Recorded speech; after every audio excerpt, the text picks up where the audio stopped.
Okay, so hello everyone and welcome to our day 4 of this webinar conducted by ACCA to help students giving exams in coming attempt. Okay, so our agenda for today is option pricing theory, the Black-Scholes option pricing theory, but we are left with some stuff of yesterday's question because we haven't covered options yet. So we will firstly discuss options with you, and then we will proceed towards the option pricing theory.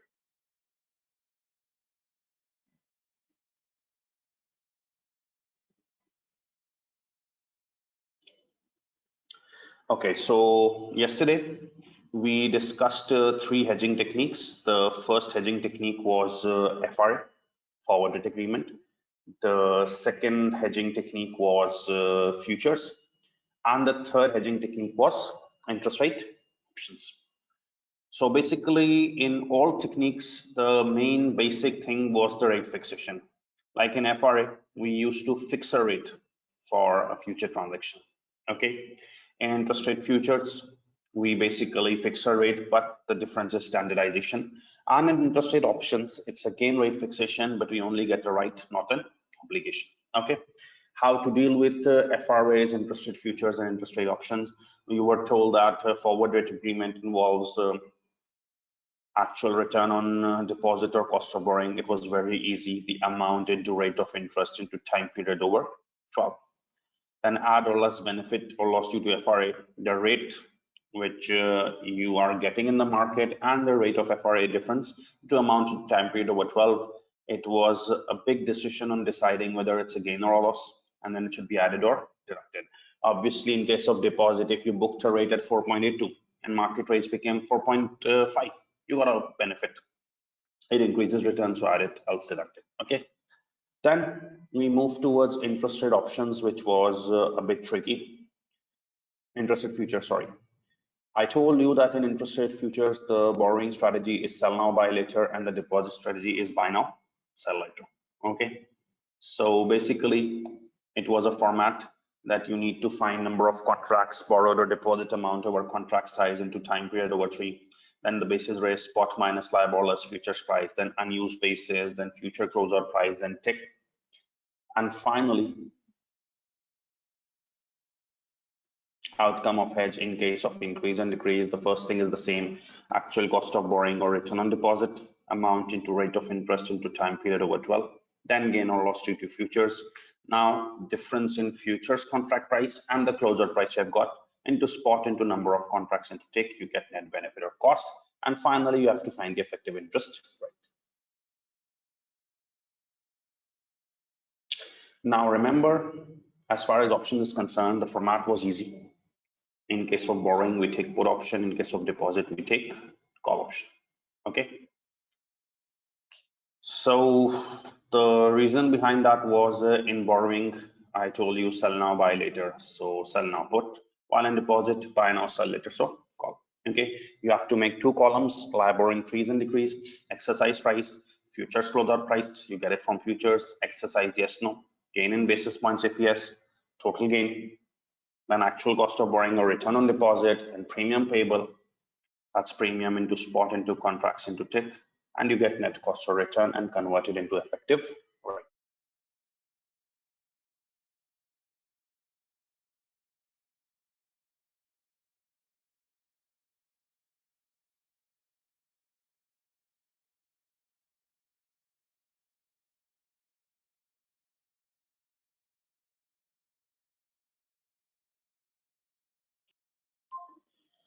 Okay, so let's move towards the question which we did.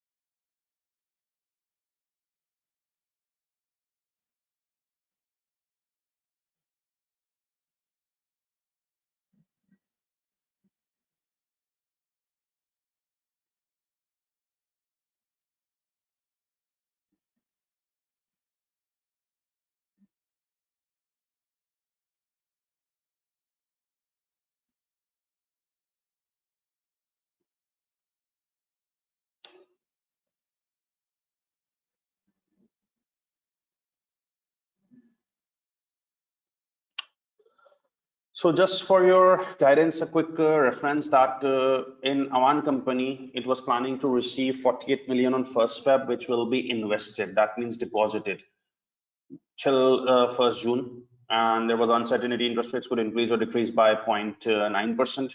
And the company was considering three hedging techniques: FRAs, futures, options. You were given data of futures and you were given data of options. You know that options data is given.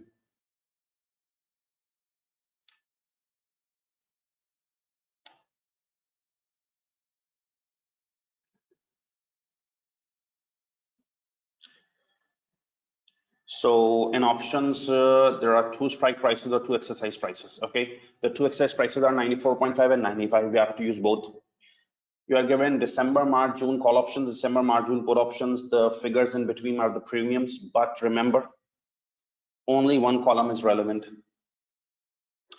Either call or put. We have discussed this in currency as well, that only one column is relevant, and it's quite easier in interest rates compared to currencies. Okay, so I just completed yesterday the thing of FRAs.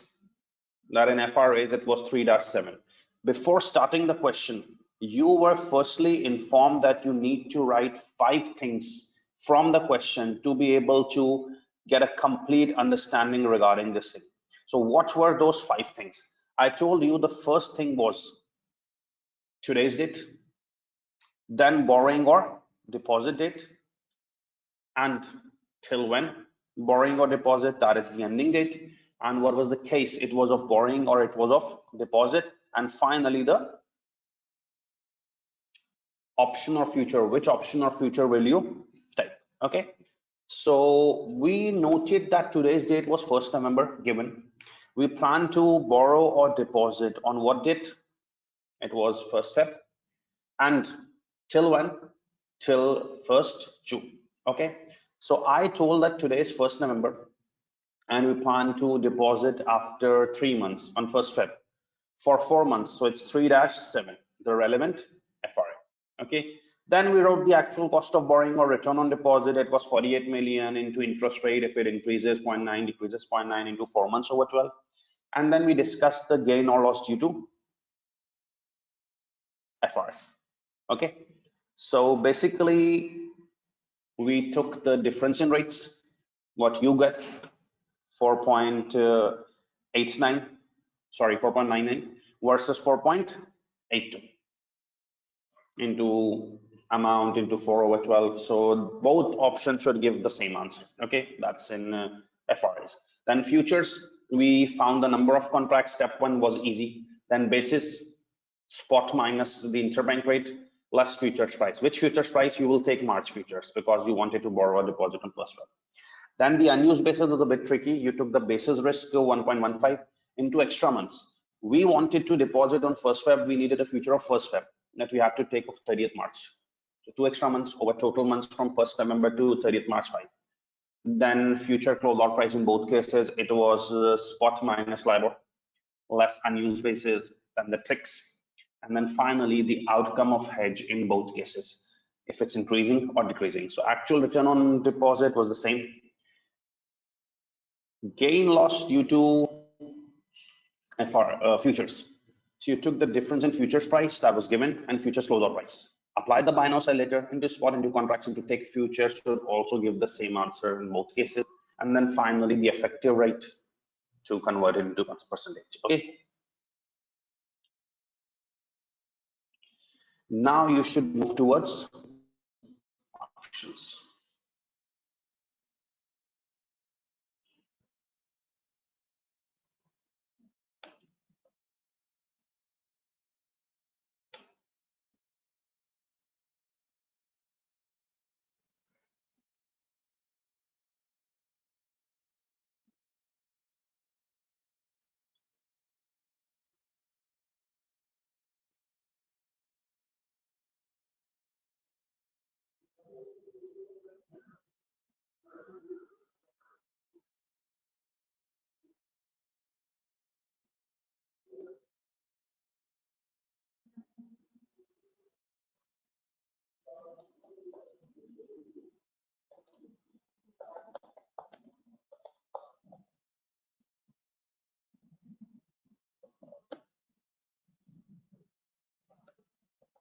Okay, so Awan company interest rate options.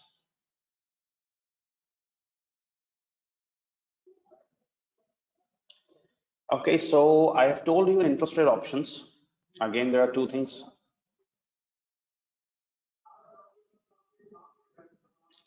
Increase by 0.9%.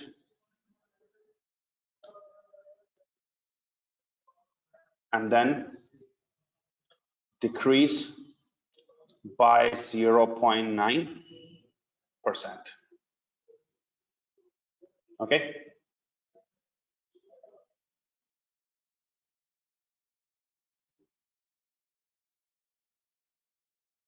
Remember I told you this?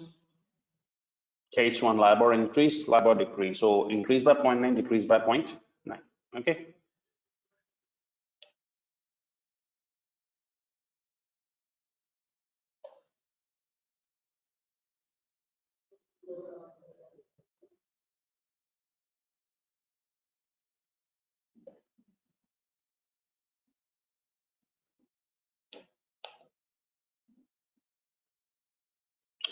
So there are some steps which you need to follow in this. The first step, exercise price of option. Okay. Step two, you need to take future closeout price that is going to come from futures. Third step, exercise yes or no. Then the fourth step, gain in basis points. If yes, then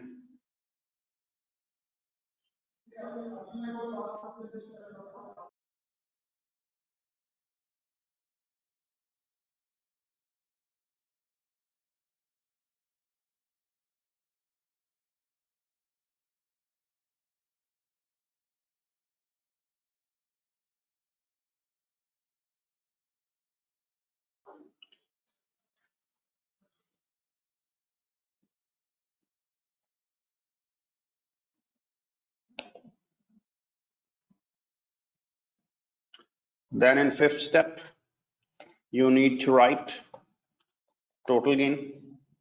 I've provided you the formula, don't worry for that.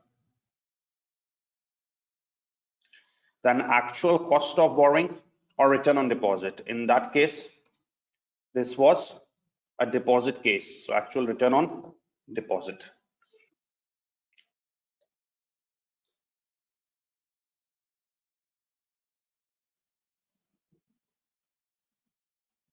Then premium payable. Finally, net cost of return. This will come to net return. And after that, effective interest rate.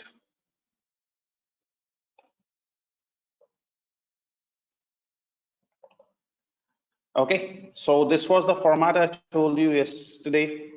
See, LIBOR increase, decrease, take exercise price, future closeout price from futures, exercise yes, no, gain in basis points if yes, total gain. I have provided the formula of total gain, actual cost of borrowing or return on deposit from futures, and then premium payable. You have the formula of premium payable, net return or cost, obviously net return and effective rate. Okay, now pay attention and go to the question. Why I am focusing on format so much? Because let's suppose you perform badly in options. Still, you have made the format and have input many numbers. So obviously, if not full, you will get some marks. But if you don't even remember the format, you won't get any marks. Okay, so let's start with exercise price of options. Now, when you talk about exercise price of options, remember in the question,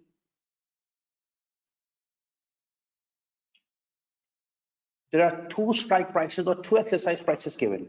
Which one to use? I have told you in currencies also, we have to work on both exercise prices. If more than two are given, you should use two. But if two are given, you have to work on both because minimum two strike price or exercise price workings is required. Okay, so let's start. I'm taking the first exercise price, that is 94.5. So exercise price that I'm taking the first one is 94.5.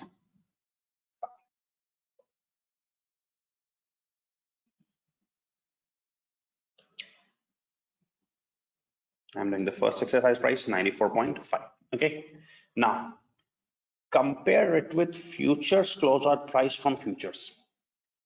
What is the futures closeout price from futures? So futures closeout price from futures is, remember in step number 4 of futures you computed yesterday, in case of increase and decrease both, you have already computed future closeout price from futures in case of increase and decrease. So in case of increase, it was 94.55, and in case of decrease it was 96.35.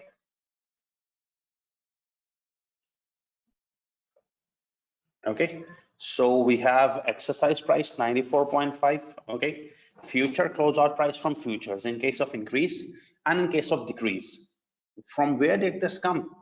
We have already computed this from futures step number 4. In case of increase it was 94.55, in case of decrease it was 96.35. Okay, now the third step, exercise, yes or no.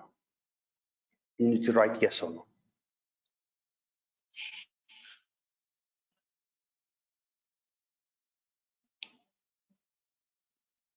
What was the strategy? In deposit, the strategy was buy now, sell later. In deposit, the strategy was buy now, sell later. So apply the buy now, sell later approach. Apply the buy now, sell later approach. Buy now, sell later. Apply the buy now, sell later where I've written B and S, buy now, sell later. So look at the first column. Buy now for 94.5 and sell later for 94.55. Buy for 94.5 less and sell for 94.55 more. Exercise. Yes, we are getting gain. But here, right side, buy now 94.5 and sell for 96.35 later at a more price. Again, yes. So it comes to both cases, yes. Okay. No need to write this buy now, sell later now. In deposit, the strategy was buy now, sell later. The strategy was buy now, sell later. So buy for 95.5 and sell later for 94.55. More, yes, exercise yes, no. No need to write yes, no. And in case of decrease, buy now 94.5 and sell for 96.35. Again, buy for less and sell for more, gain yes. Gain in basis points. So if you check the gain in basis points, you take the difference. The gain is 94.5 less 94.5, which is 0.05%. But in basis point, we call it 5 basis points. In basis points, we call it 5 basis points. And in the other case, 94.5, 96.35, 1.85%. So I told you 100 basis points is 1%. So 1.85% is 185 basis points. Okay.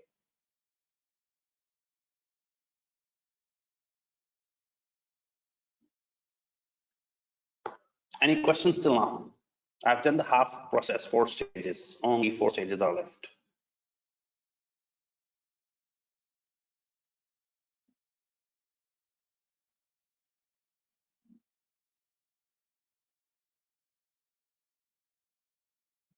Shilpa, it's completely your choice.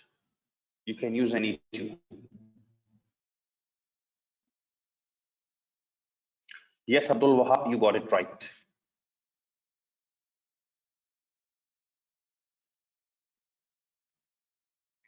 Okay, so I wrote the format to get marks. Exercise price of option. The exercise price of option is firstly I'm using 94.5. Compare it with future closeout price from futures. I've already calculated the future closeout price from futures. Apply the strategy to exercise. Yes, no. Buy now, sell later. Buy for low, sell for higher price. Yes. Gain in basis points is yes 0.05%, which is 5 basis points, and 1.85%, that is 185 basis points. You don't have the obligation to write in basis points, but since you're following my formats I have designed in such a manner, I have designed the formulas in such a manner that only basis points would work. So applying basis points. Now let's move towards the total gain. Okay, where's the formula of total gain? See, the formula of total gain I am highlighting: gain in basis points into number of contracts into tick. Okay, gain in basis points into contract into tick. So what is the gain in basis points? 5 into direct number of contracts. Remember the number of contracts on the last session, 32, into tick was 50. Enter. Total gain 8,000. Okay,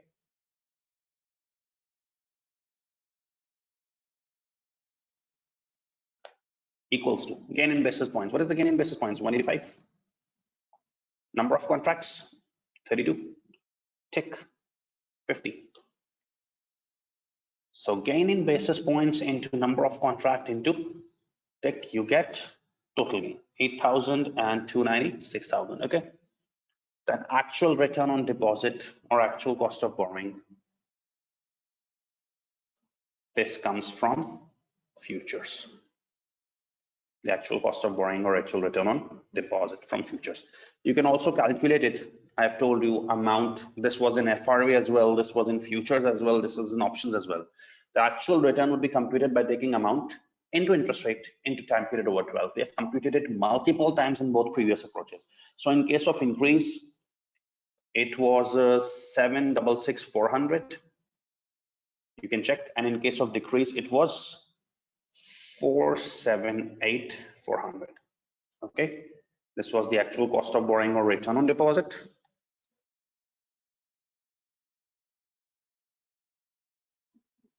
Okay, 766,400 came in case of increase, and in case of decrease 470,400. If you don't want to just copy, you need to calculate it.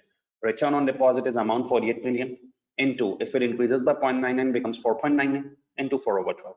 Okay, lastly, premium payable. So there is a formula of premium payable as well.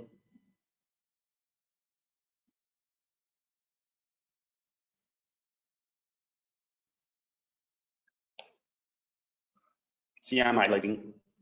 Everything is format based to gain easy marks. Premium rate into spot into number of contracts into tick size. Now, the biggest thing, premium rate. If you go to the question,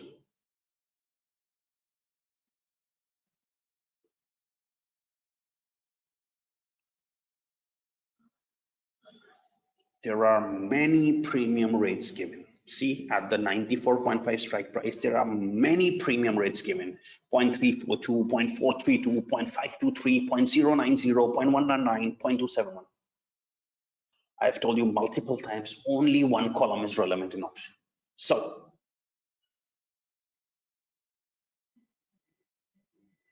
see here, it's a very easy rule. In case of deposit, we take call option. That's it.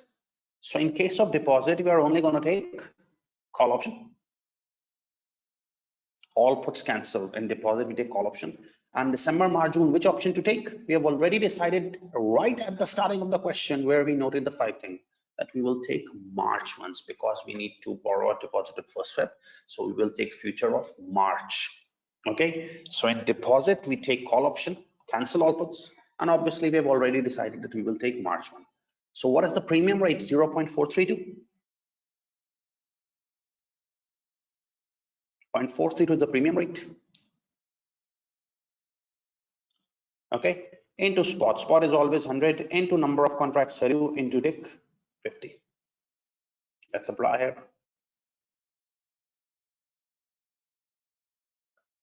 0.432 is the premium rate. You have to select it. Call format into 100, into spot, into contracts 32, into tick 50. 69120. Again, at this price, the same exercise price 94.5. The premium is 0.432 into contracts spot tick.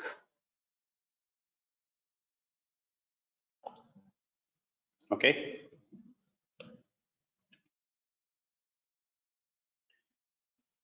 Now net return. It's a very important question, whether to add or less. Now remember carefully.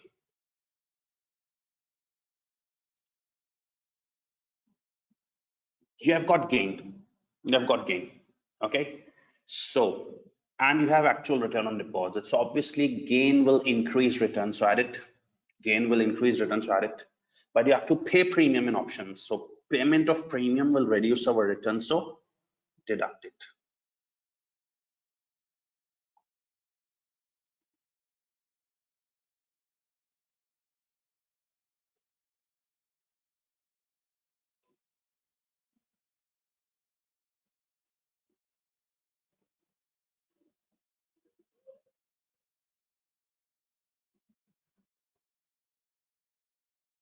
Now you can't learn again.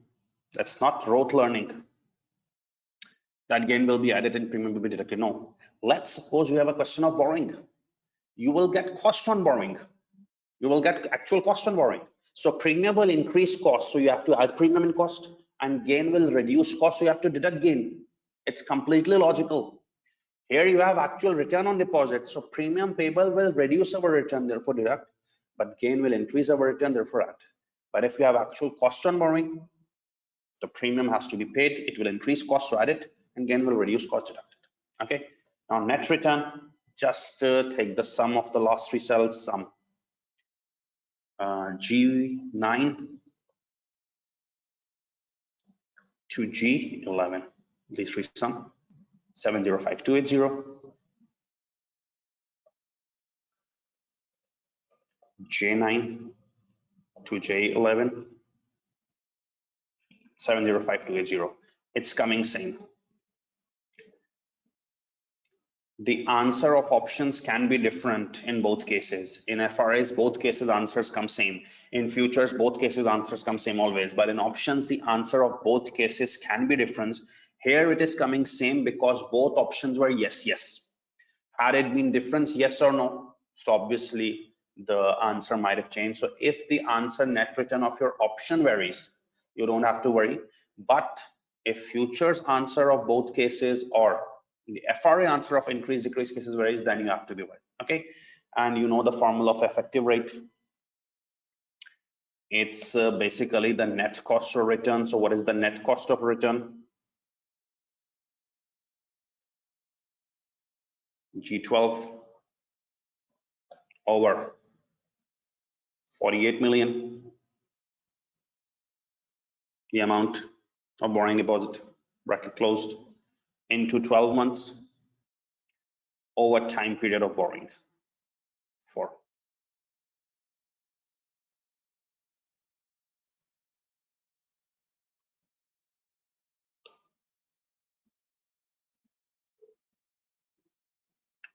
Let me just add words to make it more clear for you.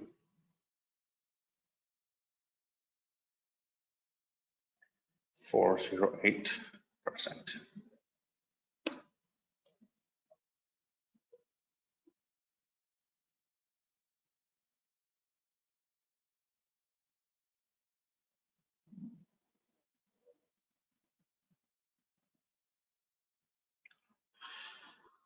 Okay.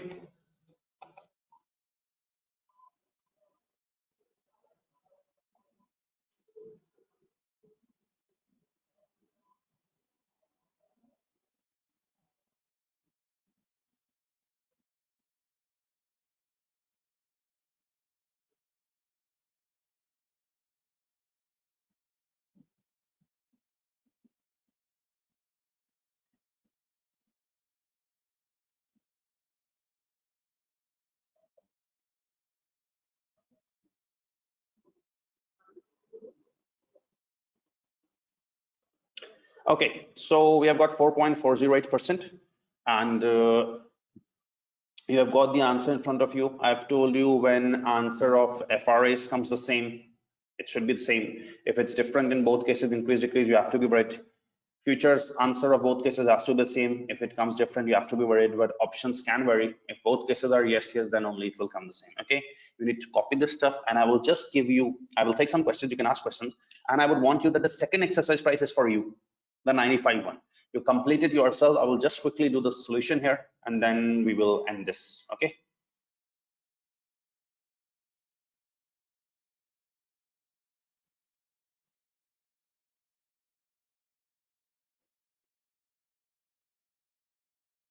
Yes, Salima. Aman Batra, step 2 is future closer price from futures. So from future step 4, you have the future closer price. You can just copy paste it.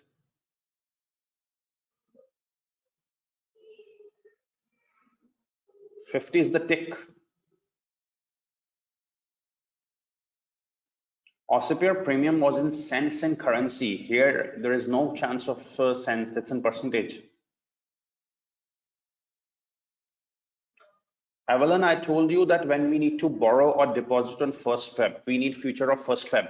But futures or options are only available for a quarter, December, March, June, September. So obviously, if you need to borrow deposit on 1st Feb, you will take of March.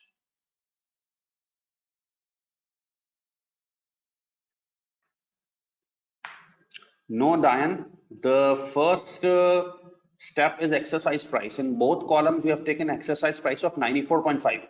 So 94.5 exercise price has premium of 0.432. Sandon, it's the gain. Gain in basis points into contract into tick. So tick was 50.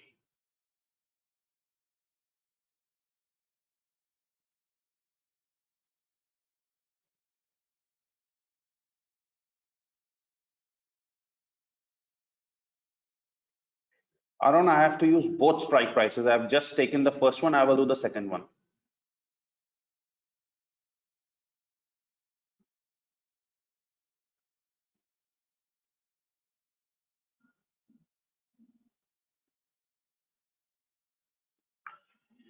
Mirror the net return in FRAs and futures will be the same, but in options it can vary. If FINWA we discussed yesterday, you should refer to the yesterday's solution. In the first step, we noted 5 things. Okay, we noted 5 things. And among those 5 things, we decided that since we have to borrow or deposit on 1st Feb, we need a future option of 1st Feb, but they are only available for December, March, June, September. So we will use the March one.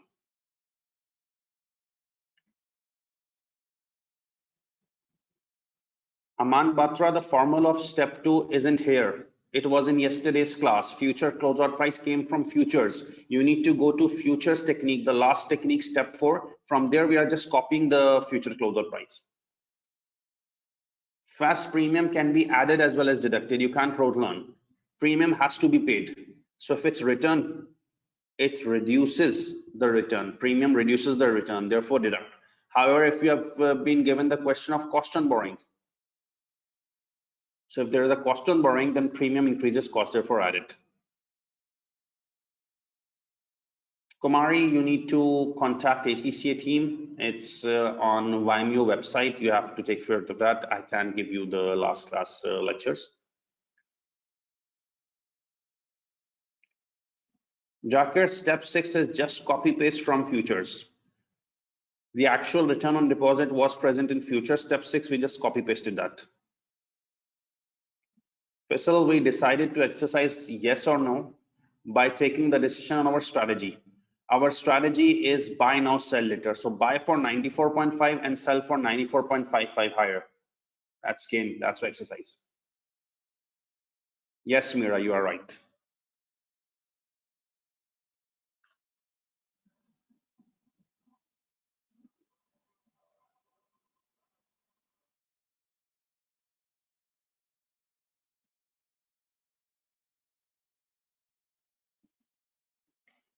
Yes, Rakib. Yes, Noman, you need to continue.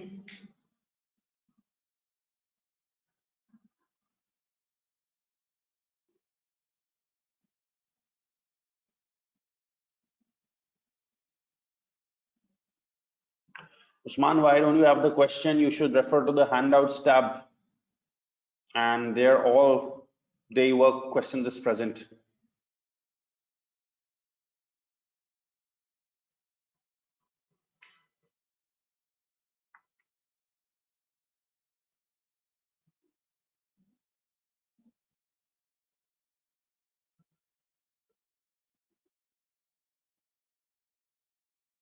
Yes, Jacker, it can appear, so you have to do the futures working also.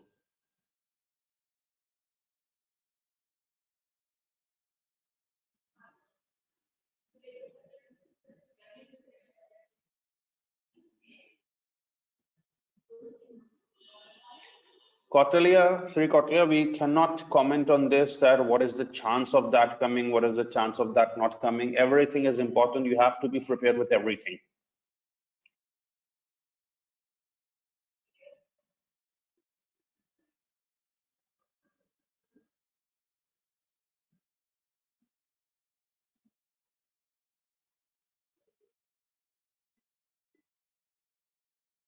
Okay, so let's just complete it by using the second exercise price.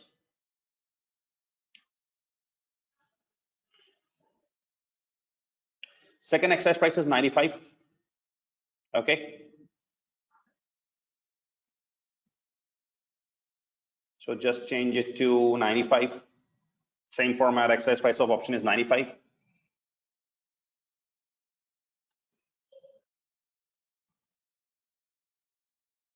Future closeout price from futures.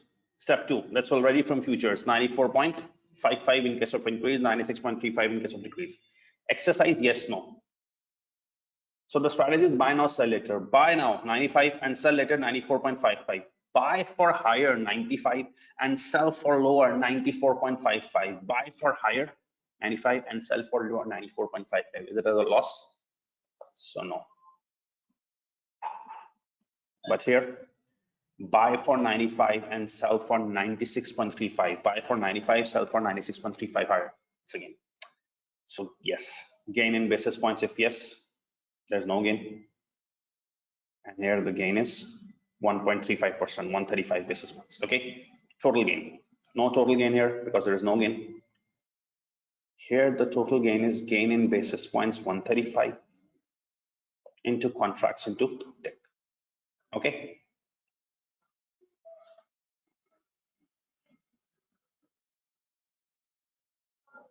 Then actual cost of borrowing or actual return on deposit is copy pasted from futures. Remember, actual cost of borrowing or actual return on deposit.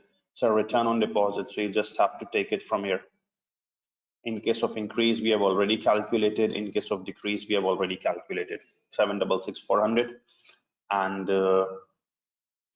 478,400. Okay. And finally, premium payable.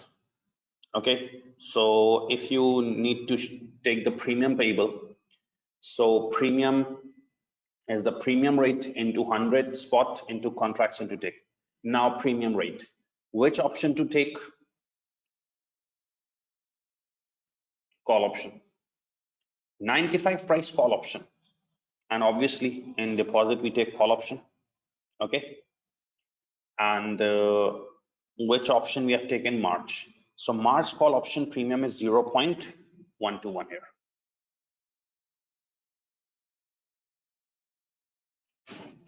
Just change it to 0.121.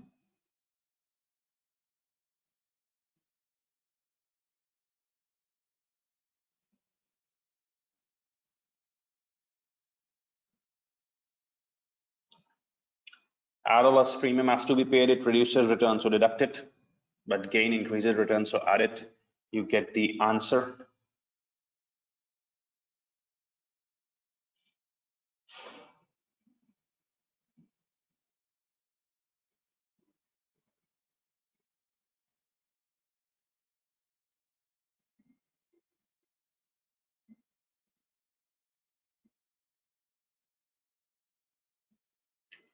And since the answer is varying because in one case it was yes, in one case it was no.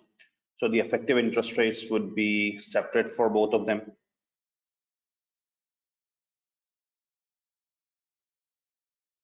Okay, in the first case, the effective interest rate net answer our amount into 12 over 4, it's coming 4.66%.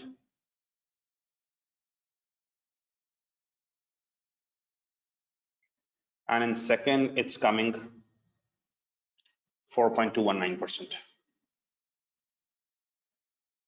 This effective interest rate is the thing which you have to use to decide.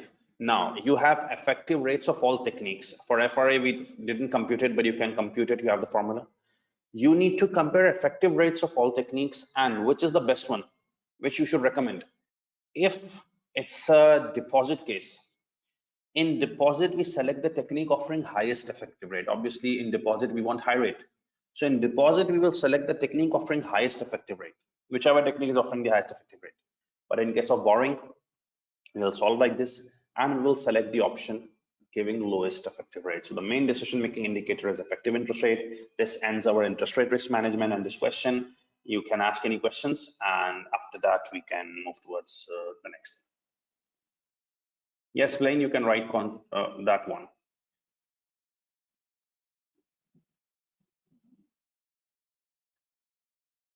Mohammad Yunus, all these 8 steps carry marks, so any step miss means you lose marks.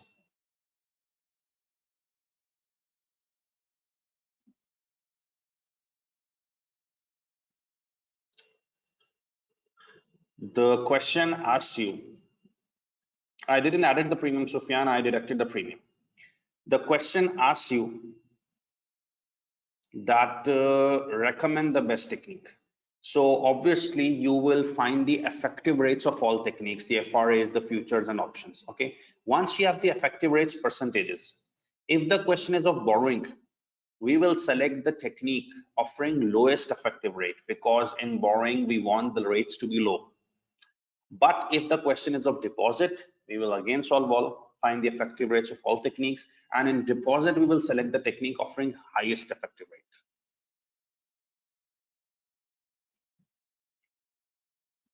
Gain in basis points. So the gain is the difference of first 2 steps. Exercise price and future closer price. It's coming 1.35%. I need to write in basis points. Yesterday I told you 100 basis points is 1%. So 1.35% is 135 basis points. Yes, Rikotali, you can do that.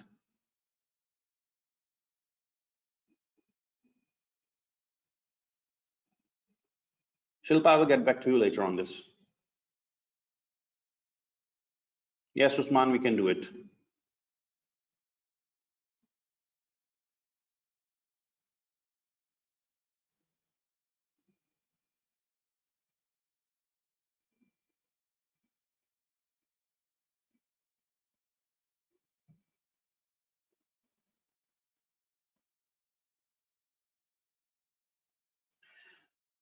Evelyn, in deposit, you are not worried about increase in interest rates. You are worried about decrease in interest rates. You are worried that interest rates may go down in deposit. So see that.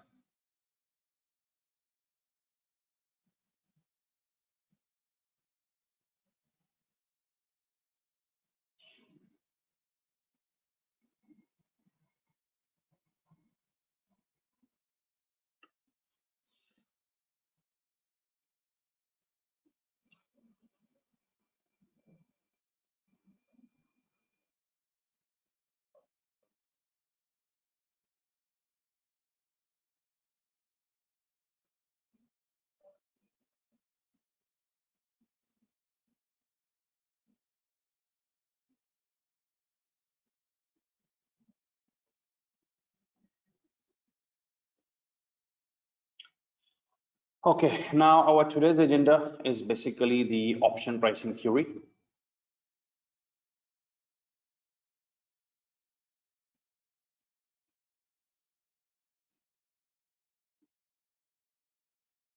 Yes, Evelyn.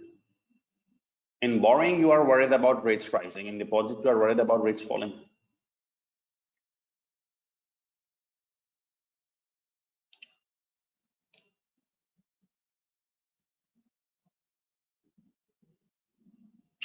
So what is this Black-Scholes option pricing theory all about? Okay, now before starting the option pricing theory, you need to understand the concept of what option is. Okay, Basically, before starting option pricing theory, you first need to understand the concept of what exactly option is. Okay. Option is basically a right. Option is basically a right. Okay. Let me make it clear for you. Let's suppose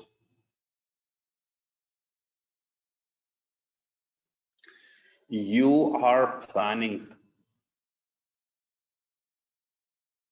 to invest in gold. Let's suppose you are planning to invest in gold. You bought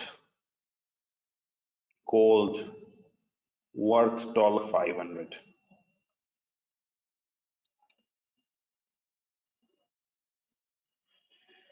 You're planning to invest in gold and you bought gold worth $500. Now, first thing, why did you bought gold? Because your feeling or analysis was that prices will go up. Why a person buys anything for $500? Because his analysis is that prices will move up. Okay, so you bought gold worth $500 in the expectation that prices go up.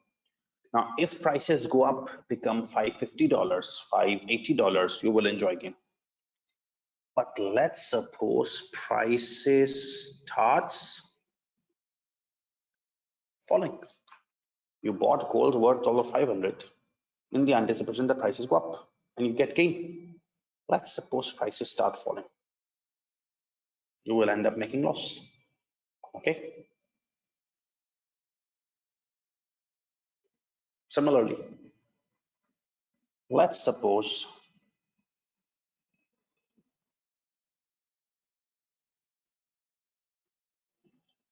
you already have some gold, okay, and you're planning to sell it. You already have some gold and you're planning to sell it, okay. Let's suppose you sold your gold for $100. Okay, you sold your gold for $100. Okay. Suddenly you saw prices went up. Prices went up. And you were just thinking, what did I did? I sold my gold for $100. Prices became $150, $200. Had I kept it, I would have enjoyed more again. But you can't do anything. Okay. Again, I'm repeating. Let's suppose you plan to invest in gold. So you bought gold worth $500. That prices will increase. Suddenly the prices starts falling. You can't do anything. You will have to bear that loss. Similarly, you sold gold for $100. When you sold, the prices suddenly went up, and you're worried. Oh my God, what did I do? I sold gold, and suddenly prices went up.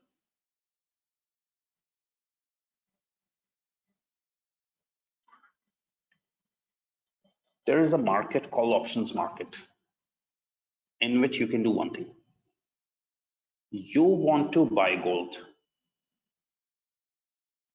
worth $500. You don't go and buy gold. You just go to any financial institution offering these type of services and tell them, I don't want to buy gold worth $500. I just want to buy right. Just give me the right to get gold for $500. Just give me the right. Don't give me gold, just give me the right to buy gold for $500. Okay. In case prices increase, become 520, 530, 550, you had the right to get gold for $500, and suddenly the prices became 550. You will exercise that right. You had the right to get gold for $500. You will exercise that right for $500 and sell gold for $550 and earn gain. But let's suppose you got a right to get gold for $500. Suddenly the prices fell. It became $480, $450, $400. You had the right to get gold for $500, but the prices fall. You can leave that right. You can leave that right. So it's very beneficial for you. Had you bought gold for $500 and the prices would have fallen, you had to bear loss. But here, you didn't buy gold. You just got the right. Right is option. Option is right.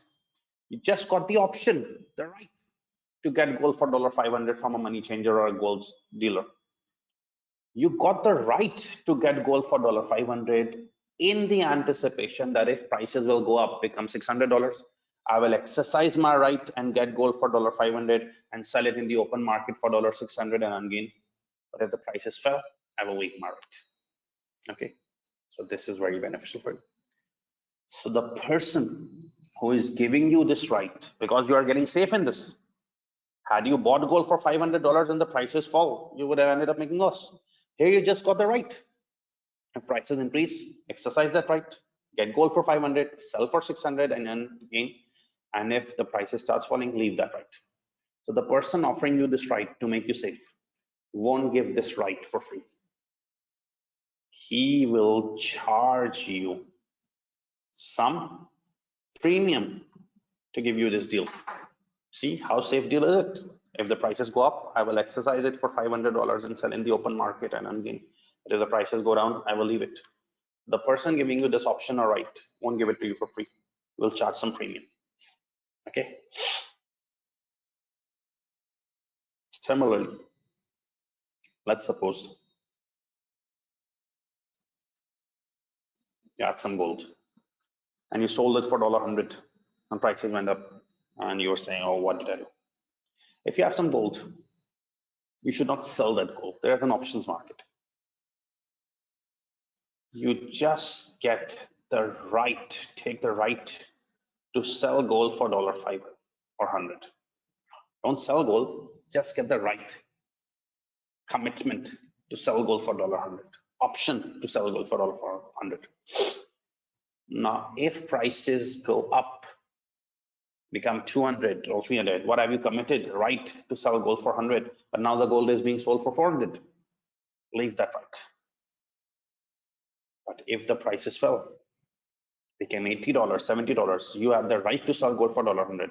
If the prices fall, exercise that right and sell for 100. The person would be compelled to take it for you from you for $100. Obviously, this is very safe for you.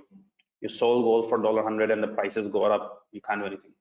You just took the right to sell gold for $100. If the prices increase, leave that right. Sell it over in the open market for 400. But if the prices fell, right to sell gold for 100, exercise that right. The person offering you this right won't give it to you for free.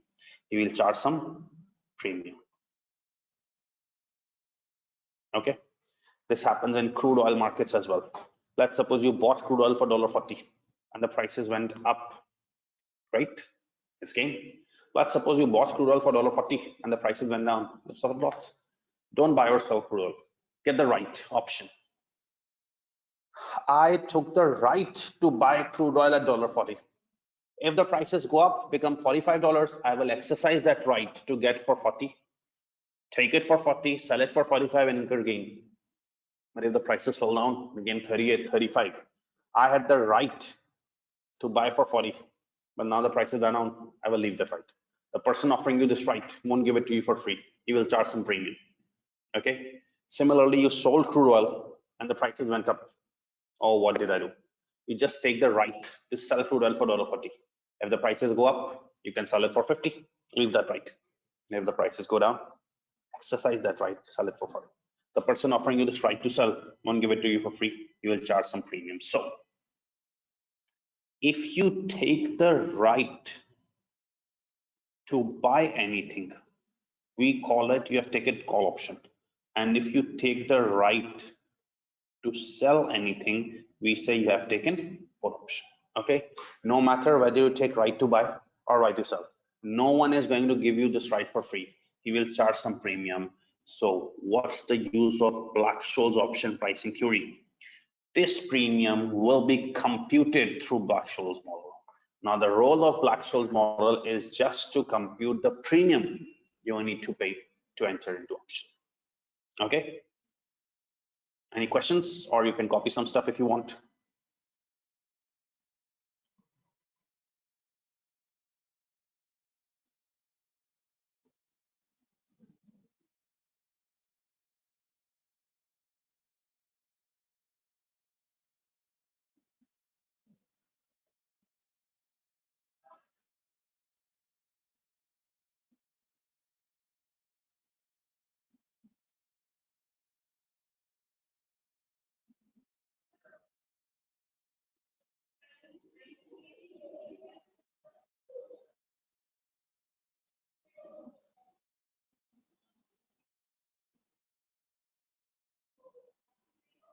Thank you, Sufyan.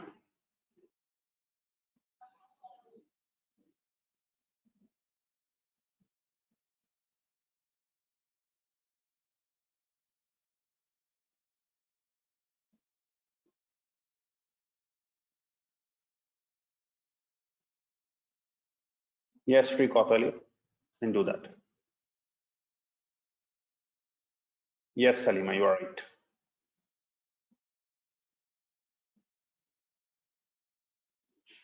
Okay, now, so all the students who commented that finally we got the principle or the meaning of option, that's what the problem with options is. Now, if I tell anyone that you've got the options question, you just have to randomly do the calculation, and people are very much comfortable. Okay, this is the step one, this is the step two, and blah, blah, blah. They don't know what option exactly is. So this is helpful in calculations, but if the question asks you for discussion, then you would be blank if you don't know what option is. So it is important that you know the meaning of option. So if NVA for you can't again rote learn, we exercise or leave when prices fall or when prices rise. You have to think carefully. Let's suppose you took a right to buy gold for $100 and the prices became $150. How will you earn gain? You had the right to take it for $100 and it became 150. So you will exercise your right to get it for 100 and then sell it in the market for 150 and enter gain. But let's suppose you took a right to get gold for $100 and prices became $80. You committed, you got the right to buy for 100, not obligation. Prices fall. If you exercise that right for 100 to buy it for 100, prices are lower, you will incur loss, so you leave it. Okay, so if it's in your benefit, you exercise. If you similarly, if you took a right to sell gold for $500 and prices went up, you took a right to sell for 500. Now the prices are 600. You can leave that right and sell it for 600. But if you took a right to sell for $600 or $500 and the prices went down, you should exercise that right so that you don't incur loss. Okay.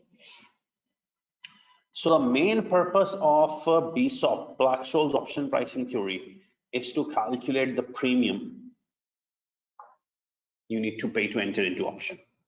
Okay. So we will be shifting from BSOP now and move towards our last topic, that is mergers and acquisitions. Okay. We will discuss the past paper question of this tomorrow, but I just need to explain you some theory of mergers and acquisitions.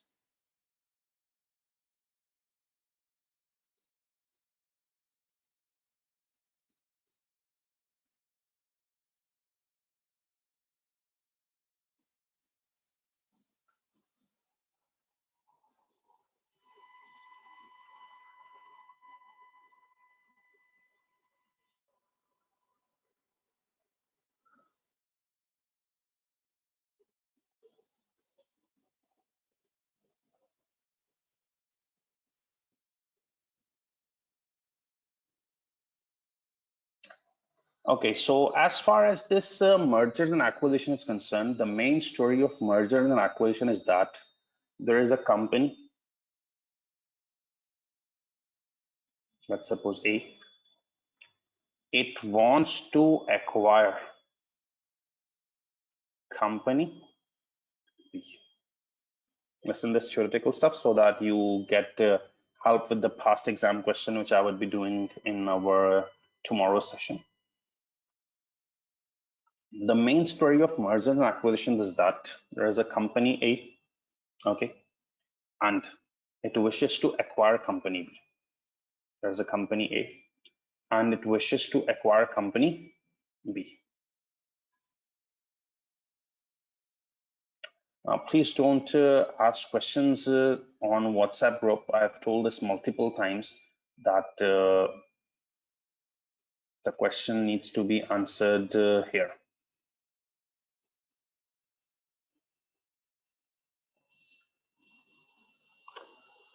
So there is a company A.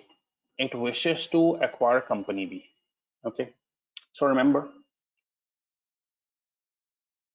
If company A wishes to acquire company B, it will become a big company. A plus B. If company A wishes to acquire company B, it will become a big company. A plus B. Okay.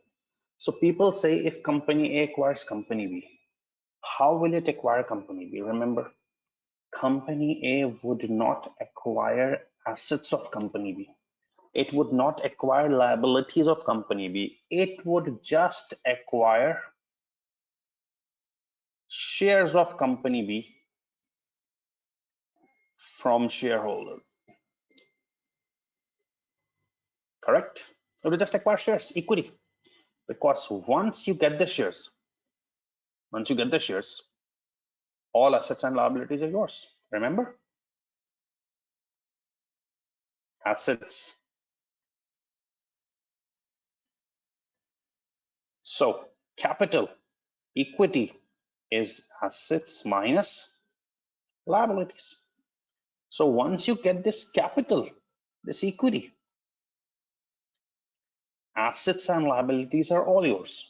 So remember, if someone asks you that I am acquiring company B, what should I acquire? It's land, it's machinery, it's property, it's liabilities, it's debtors. No, you should acquire shares from shareholders. Because once you get equity, all assets and liabilities are yours. Okay. Now, if company A acquires company B, that means it acquires shares of company B from shareholders. It has to pay something to shareholders in return. Obviously, if company A wishes to acquire company B, and for acquisition, it wants to take shares from companies B shareholders, it has to pay something in return. Okay, what it will pay? The usual options are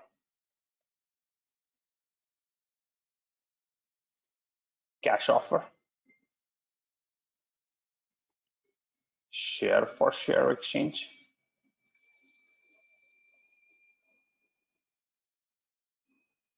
and bond offer. The usual options are cash offer, share for share exchange, and bonds offer. Copy this so I can explain it to you.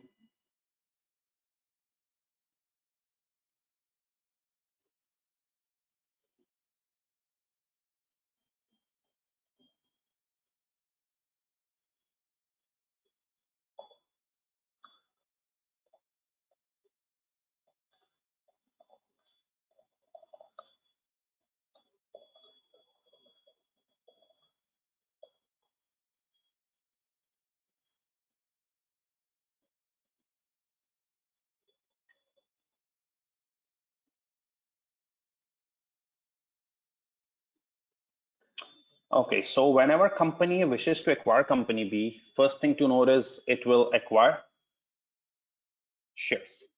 Okay, because if they get the shares, everything will be theirs. Okay, how to acquire shares? They will take shares from companies B shareholders, but companies B shareholders would want something in return.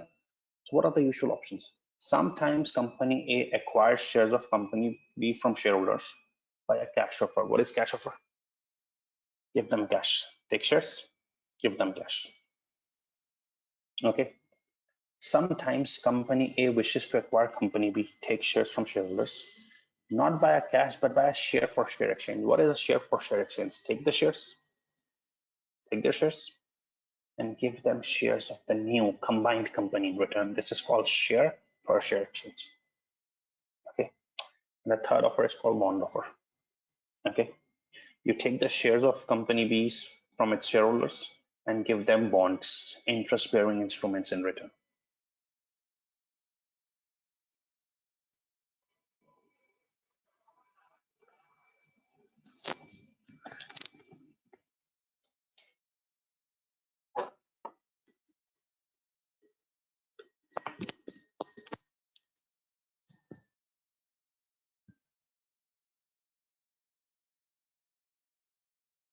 Now, people sometimes ask, which is the best one? Now, frankly speaking, this is a matter of big discussion, because in some cases, cash offer would be good. In some cases, shares offer would be good.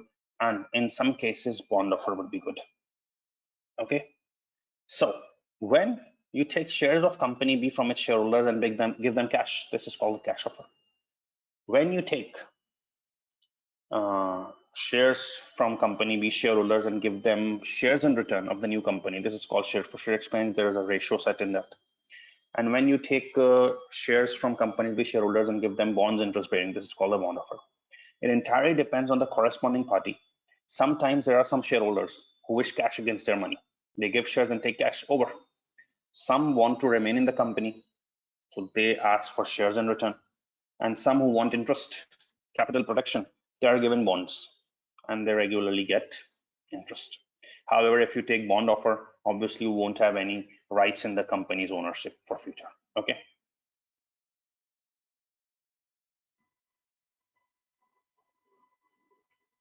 Again, before acquiring any company, one more thing is done. Valuation is done. That is, value is found.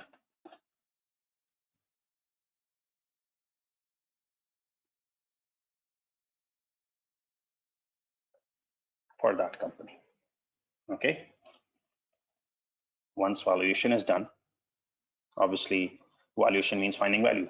I am wishing to acquire one company. Obviously, I will do valuation. I want to find value of that company to decide whether to buy it or not. The valuation of the company is done via different valuation methods. The valuation of company is done via different valuation methods. The most commonly used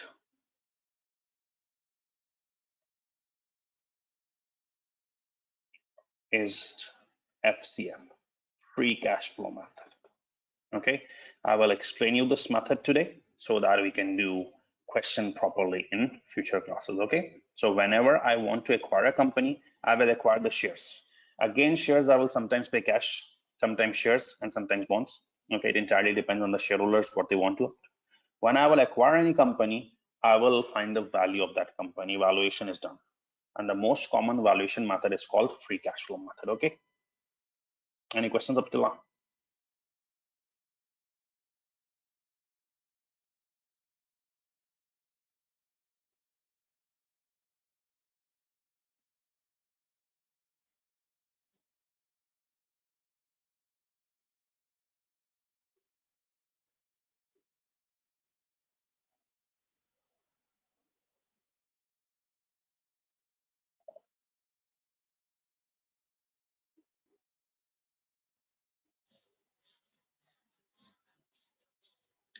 Okay, Charity, in share for share exchange, we take shares from companies B shareholders and don't give them cash, don't give them bonds. In fact, give them shares of the new company in remain, so that we take over the previous company.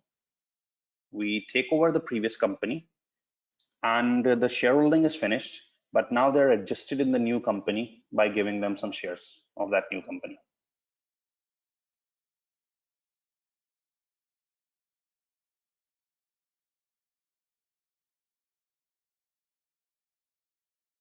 Yes, FCF method or discounted cash flow method, they both are the same.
Okay, now there are 2 or 3 students asking that there are many confusions regarding mergers and acquisitions. So how to deal with it? Now, let me tell you one thing, mergers and acquisitions is a deep sea. Now, what is the meaning of deep sea? Like you will pick any AFM student and ask him which area you find the most tricky in AFM, and he's gonna obviously tell you merger and acquisitions. Now, I'm not talking about 1 or 2 students, that's about the majority. Almost everyone says mergers and acquisitions is tricky in the exam. Now, what is the main reason? Now, the tendency of students is to understand those topics easily, which are format based or standardized. That's your tendency. That's my tendency, that we basically prefer those topics easy, which carry a standardized pattern. Like, no one finds investment appraisal confusing. No one finds investment appraisal confusing. Why? The main reason why you don't find investment appraisal confusing is that investment appraisals, every question is standardized. You have to make the columns, the investment, the revenues, everything. It's exactly the same. Okay. Now, same goes with the risk management. You would hardly find any student who states that I found risk management difficult. Why is the case so? That risk management is difficult. I don't find risk management difficult at all. Now, why you don't find risk management difficult at all? Because no matter how technical it is, ultimately you have to mention those 7 steps, those 6 steps, those 4 steps, and that's it. The risk management is done. But BSOP, okay, BSOP will always be this 7 to 8 step, right? The 5 steps I told you, sorry. So people find risk management, interest rate risk management, currency risk management easier because they consider it standard based. Okay, but when we talk about this mergers and acquisitions, every pattern is different, every question is different, every style is different. There is no standardized pattern, no standardized format, and that's the main reason people say, okay, we find it very difficult. So that's the reality, that it's because of your tendency you are considering it difficult. It's not difficult at all. Okay, try to do whatever you know in that question. Try to do whatever you know in that question, and I challenge you that if you do the maximum things, you will gain the maximum marks, if not all. But if you just leave around, roam around, obviously it's going to be suffering for you. Okay, and secondly, because risk management questions are differentiated from each other, so again, many students want to do that question in the exam or that question in the webinar, which they find difficult. So obviously it is not possible, because I've got around 10 question names in the comment section. I've got around 10 question names that people want me to solve. So obviously I have to select one from it. Okay, so that's why WhatsApp group is there as well. Okay, anyways, you can ask other questions there. So what does this FCF method say? The FCF method states a business is worth the discounted value of its future free cash flows. Okay, this method believes business worth is equal to the future free cash flows it generates. Okay, like you might have studied dividend valuation model, which obviously it's an easy model, not going to cover here in this webinar. Like dividend valuation model believes the value of the business is worth the future dividends. The net assets valuation method believes that the value of business is worth the net assets. So free cash flow method believes the value of the business is worth the discounted value of its future free cash flows. But always remember there are 2 approaches. Okay, one is called FCF to company and one is called FCF to equity. One is called FCF to company, one is called FCF to equity.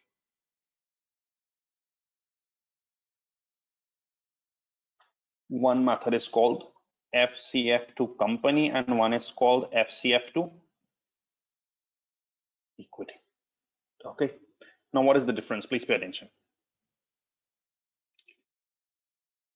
In FCF2 company, the first column, please pay attention to the first column. In FCF2 company, the value of business is computed like this. In FCF2 company, you take revenue of that company, okay, future revenue, right? Because business is where the future cash flows. So you take the future revenues, deduct cash costs, and deduct tax allowable depreciation. Okay, deduct revenue, future cash cost, future TAD, tax allowable depreciation. No interest is deducted, you get taxable profit. Okay, from that taxable profit, you deduct the taxation. Then you add back tax allowable depreciation because depreciation is a non-cash item. We did this in investment appraisal as well. First deducted, then added back. Then you deduct investment in NCA, non-current asset. Then you deduct investment in working capital. You get FCF2 company. Then you FCF2 company, when you get, you multiply it with discount rate, that is company's WACC. You get the value of entity. Okay, repeat. You take future revenues, deduct cash costs, deduct tax allowable depreciation. No interest is deducted in this method, you get taxable profit. Then you deduct tax, add back tax allowable depreciation, you deduct investment in NCA, non-current assets, investment in working capital, you get FCF2 company. You discount it by the company's WACC to get value of entity. Then you deduct VD, value of debt, to get the value of equity. You deduct value of debt to get the value of equity. Now the other method, FCF2 equity, please pay attention to the difference. In this also, you note down future revenues, deduct cash cost future, deduct future tax allowable depreciation, but you deduct interest here. In FCF2 company, there was no interest. That's how you deduct interest. You get taxable profit, then deduct tax, then add back TAD, then deduct investment in NCA, and then deduct investment in working capital. You get FCF2 equity. Now, at this moment, there is only just one difference. Till now, there is only one difference, that in FCF2 company, we don't take interest, and in FCF2 equity, we take interest. At the moment, there is only one difference. In both options, revenue comes. In both options, cash costs come. In both options, tax allowable depreciation comes. But interest doesn't come in FCF2 company, and interest comes in FCF2 equity. And you get both taxable profit, both has tax, both has add TAD, less investment in NCA, investment in working capital. You get FCF2 company there and FCF2 equity there. The second difference. When you get FCF2 company, you multiply it with the discount rate of company's WACC. But in FCF2 equity, you multiply it with KE, the cost of equity, to directly get the value of equity. Whereas in that, you get value of entity, then deduct value of debt to get value of equity. Okay, so you need to record the future revenues. You need to record the future cash costs. You need to record the future depreciations. Then take interest in FCF2 equity, but not in FCF2 company.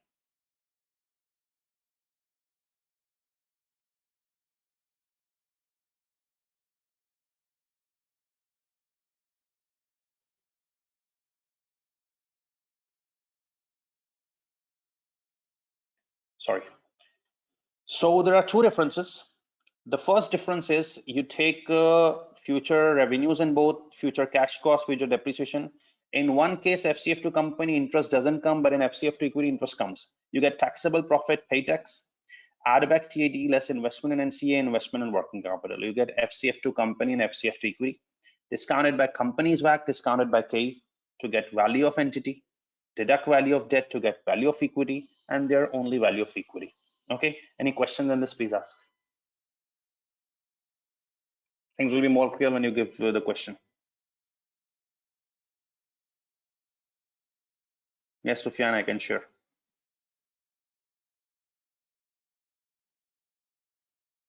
I will share it, don't worry, Arun.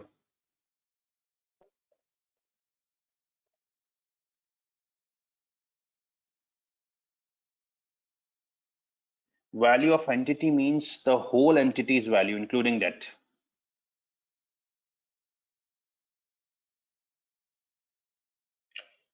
Now, Raqib Zaman, your question is very good. I will just explain it after 2 minutes.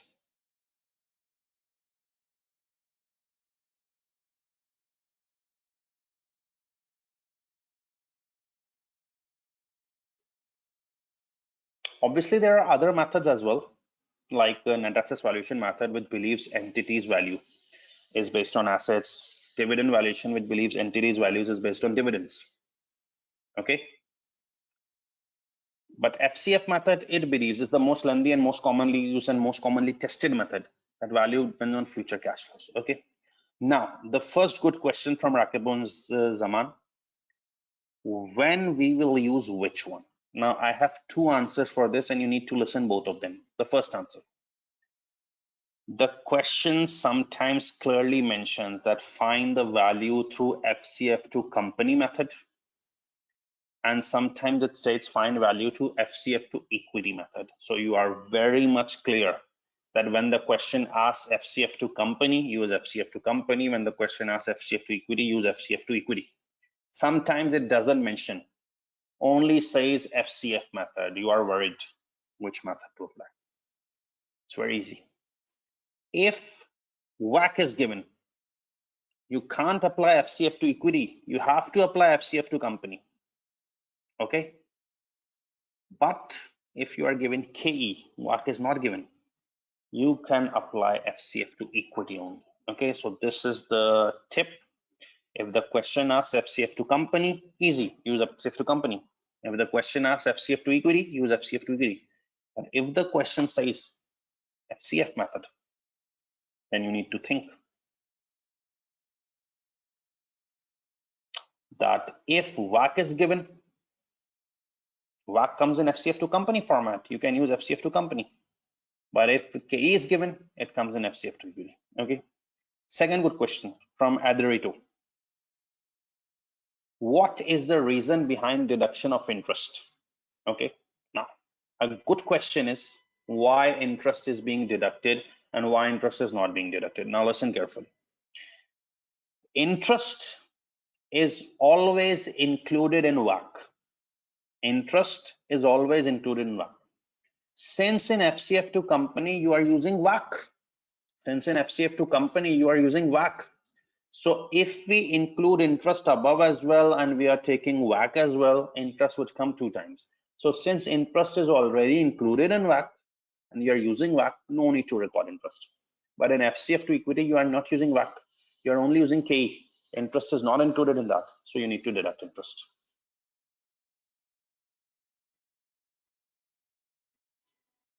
Yes, Noman, you're right.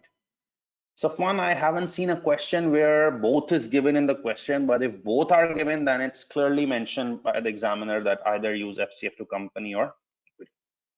No, Frederick, they will come different because in FCF to equity, the discount factor is K, different percentage, and in FCF to company, discount factor is different percentage.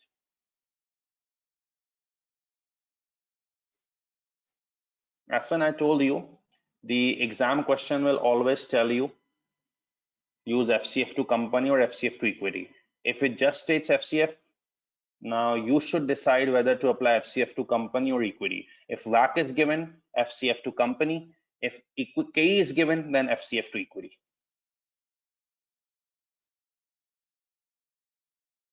Now, a student is asking that we face a lot of problem regarding in mergers, where to start and where to end. Again, same reply I gave it before.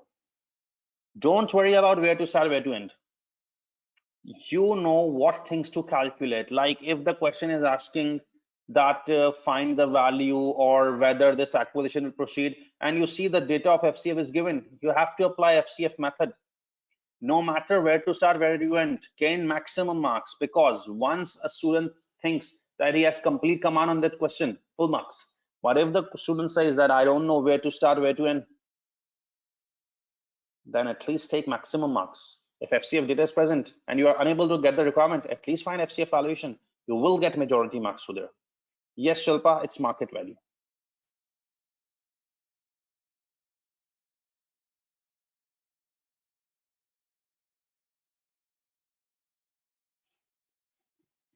Salima, actually, every step carries marks. So you should write each and everything. Like many people ask this in investment appraisal as well, that why I record revenues, why I record variable costs, why I record fixed costs. I can directly start from contribution or profits, but again, it carries marks. Therefore, I have to show everything. not just directly start from taxable profit.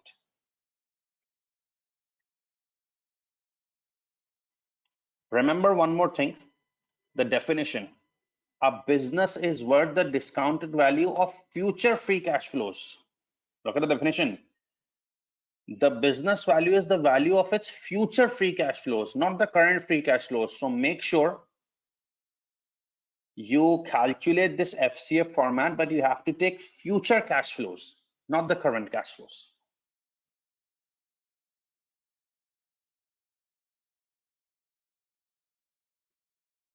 What I can do is, obviously, we will be doing one question only, okay?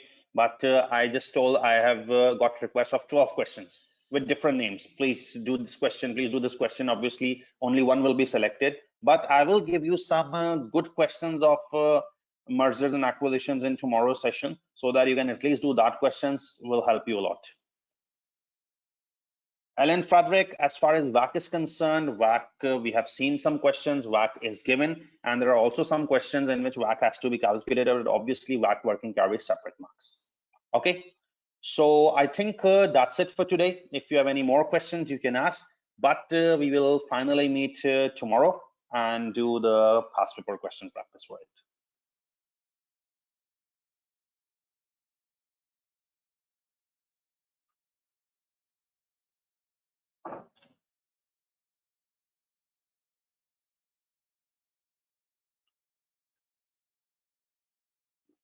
If Inva daily, I message you my WhatsApp number. Please WhatsApp me. I will add you in the group. You don't read messages, I think.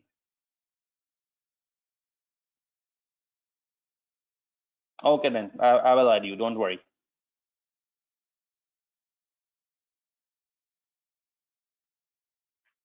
If Inva, can you just immediately send me again? Maybe I overlooked it. With your name, please.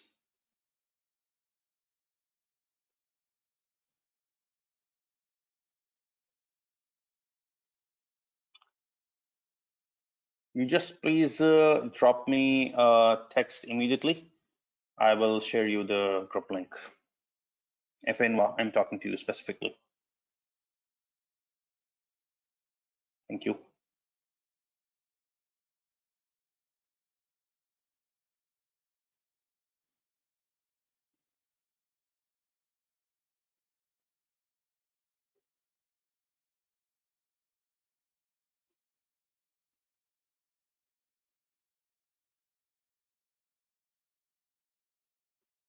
Dan, I received your message. I'm just doing. Okay, Rakib Zaman will share it to you.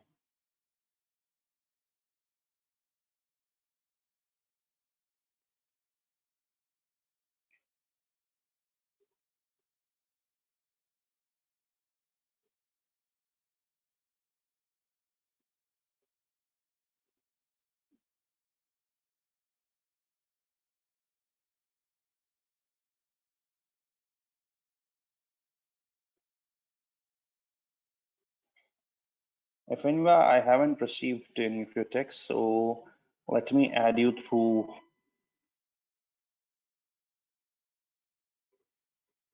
your number. Can you tell me your complete number with your country code as well?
Yes, Aman, you can leave.